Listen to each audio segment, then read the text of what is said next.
Special guest, Elizabeth Beck. She's an attorney. She came under national scrutiny because of some interesting remarks that Mr. Donald Trump made about her. Elizabeth now is questioning Mr. Trump's behavior and is questioning whether he could be an effective representative. She has her own, quote, do the right thing, unquote, super PAC. Elizabeth, thanks so much for joining us. Hi, thanks for having me. So let's be fair. The reason you were in the national spotlight must have shocked you. It did when it happened, but in hindsight, it didn't shock me at all, considering that one of the participants, one of the people in that room on that fateful day is now running for president. So it's not surprising at all that there would be a spotlight shined on what happened in that room on that day in 2011. And what did happen in that room on that day, and what was your sense of what his reaction was in that moment? Now, it's important to keep in mind that at that time, Mr. Trump was not running for president. It was a fairly routine deposition in a civil lawsuit. But basically, he threw a temper tantrum, and he ran out of the room screaming, from what I can observe, because he didn't get what he wanted. And what was it you did that he didn't? It was very immature. What did you do that he didn't want you to do? Oh, well, all the attorneys, his included, we had scheduled a lunch break. It's fairly routine. And the way depositions go is you can work through lunch, but everybody in the room has to agree to it, and people are fairly agreeable about bathroom breaks and such. And we're all civilized here. And a lunch break was pre-scheduled, and I was going to take my lunch break for health reasons. And Mr. Trump was not having any of it. And the health reasons were you had a newborn and you needed to pump, right? Yes, I was a new mother. I had a 3-month-old baby. My in-laws, her grandmother was babysitting her while I was in New York trying to, do the right thing for my clients. And I asked the lunch break. His own lawyer asked to go to the restroom, and Mr. Trump essentially said, hell no. Because why? Was he in a hurry? Did he just want to... I don't... You know what? You would have to ask him. I really don't know what goes on in that head of his. I couldn't tell you. Okay? But he wasn't going to have a lunch break, and by golly, I was going to have my lunch break. I had a valid reason to have my lunch break. Did you guys come to loggerheads right there in the room? Did you come to blows? You mean, did he hit me? No, I mean figuratively. He wanted to hit me. Figuratively. Maybe he would have hit me if nobody else was in the room. I don't know. Figuratively, did you come to blows? Verbally. He was very red in the face. He was very angry. He's a big guy. He stood right in front of me, and he started screaming. And you can imagine him just a foot and a half in front of you, just screaming at you.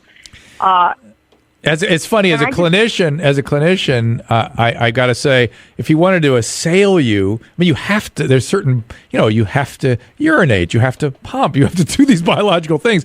And if he wanted to sort of shame you, why didn't he sort of get at, hey, you're leaving your child somewhere, or sort of that kind of thing? But he didn't get into that at all. My baby wasn't with me. No, Dr. Drew, my baby wasn't with me. My baby wasn't No, but if he could, if he wanted to find a place to sort of shame you, why didn't he? To me, it's like, I don't know what that... First of all, I don't think breast pumping and breastfeeding are topics of shame, and I think we need to drop that. Okay? I agree. Listen, that's not my point. I don't think there's anything shameful about changing diapers or doing any of the things that we do. Listen, I just saying that all biological functions are not shameful. All of them. The point is, I wanted a break. It was a legitimate break. You may or may not agree with breastfeeding, but, you give people their breaks. And he basically threw a fit. And as far as I was concerned, it wasn't even only about me. I couldn't even tell you, there were about half a dozen lawyers in the room, all men. And, one of them already had basically said to the room he needed a restroom break. I'm sure other people needed to check email. Let me ask something. Maybe some of them have sugar problems. Maybe they need to eat lunch. Listen, you're singing to the choir on biology. But I'm wondering if, can you stay with me across the break? Because I want to hear about your super PAC, and I want to hear more if you're willing to stay. But I want to ask a question, which is, do you think that this is just his strategy in dealing with everything? He just sort of everything is sort of runs away, or shock and awe, when he's faced with if he's faced with a situation that isn't perfectly to his liking, and people are not behaving in a way that's exactly the way he wants it to be, like they work for him.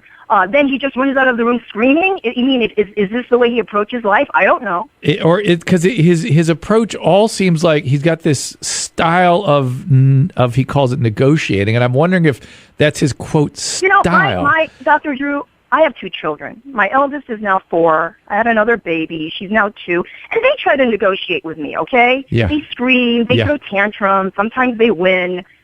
I don't know. Do you call that negotiating? No, I couldn't tell you. I don't. But hang on, Elizabeth. I really appreciate you staying with me. I'm fascinated by this experience you've had, and I want to hear about the super PAC. So we'll come right back across the break, okay?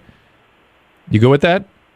I'm sorry. What was that? I want you to stay with me across the break because I want to hear about your super PAC, and I'm fascinated by your experience here. So, absolutely. Okay, sure. Elizabeth Beck is an attorney. She has a new super PAC, quote, Do the Right Thing super PAC. She obviously has had a really interesting experience with Mr. Trump firsthand experienced the whatever that is, and I want to get more into after the break. Be right back. Midday Live, Dr. Drew and Mike Cathaway. Top of the hour, Michael Wilson comes in to give us an update on the Apple encryption controversy. Both 2 updates. A New York judge has ruled in favor of Apple in an earlier locked phone iPhone case, and FBI and Apple are facing off in congressional hearings about encryption. We'll get into that. But right now we're speaking to Elizabeth Beck. Elizabeth is an attorney who deposed Donald Trump. She questioned the behavior she witnessed in that deposition has caused her to call into question his ability to be an effective leader or representative. She has her own super PAC. Elizabeth, welcome back. Thank you. And so you took a break to breastfeed effectively. And as you said, it wasn't even just for that. It was really a lunch break. And Mr. Trump had a little tantrum. I don't call it little. Everybody's mouth was hanging open. He just ran out of there with his bodyguard. Did you finish the deposition ever? No, it was terminated because you can't continue a deposition without the deponent. He ran out. Do you think, was he getting into trouble in the deposition? Is this just a reason to get out of the deposition, maybe? He clearly didn't want to be there. I couldn't even tell you. Under the federal rules of civil procedure, which are the rules that guide and provide the rules by which all attorneys must follow, I am entitled to 7 hours of deposition time. And before I could, depose him for the duration of my deposition, he ran out of there. So he was clearly in the wrong, and to put it mildly, I was very pissed off because I and a bunch of other lawyers have flown out to New York to take his deposition, okay? Did you have any recourse as a result of this? Yes, we were going to bring it to the court's attention. We sent them a threatening letter, and it never reached the court because his lawyers caved and shipped him back to South Florida, and I finished his deposition on my turf. My question, though, is, was that some sort of strategy he was deploying consciously to get out of the deposition because it wasn't going well? Do you think? I don't know. You'd have to ask him. Okay. You'd have to ask him. I cannot speak for him. All right. Mike, do you have any questions for Elizabeth Beck? I love Elizabeth Beck. I do too. I'm sorry I sound upset. No, we love you. We a lot of bad memories. We can't get enough of you. This is what's so fascinating. How disturbing he was to you is and you're not just the average person. You're a highly trained professional trying to carry out your professional duties, and I just find it fascinating of what you were presented with and what I'm trying to dissect it. But let's go to your super PAC. Tell me about it. It's unrelated, but my husband and I, we formed a super PAC, and we funded it with our savings because we feel that ordinary citizens should have a voice in government and be able to basically send out messages to our fellow voters. And the purpose of our super PAC is to support progressive causes. So right now we are supporting Senator Bernie Sanders in his presidential run.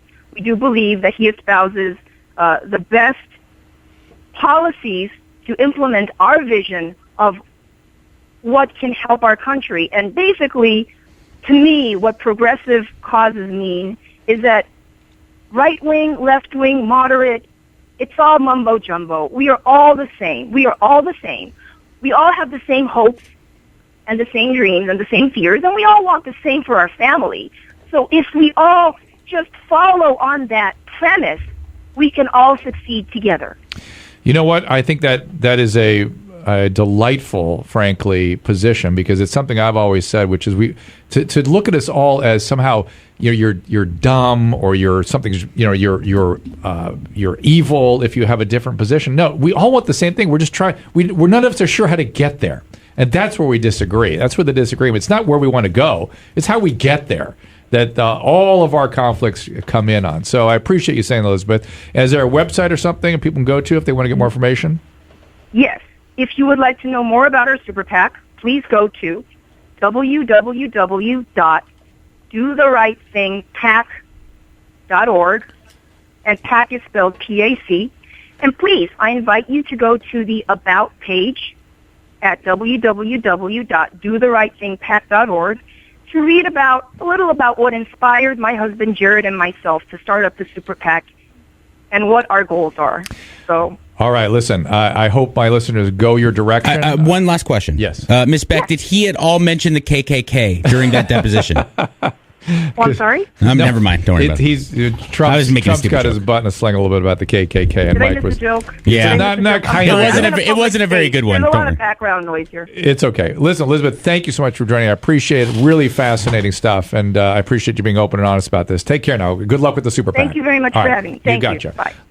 Midday Live, Dr. Drew, Mike Catholic, phone number 800-222-5222 is our phone number.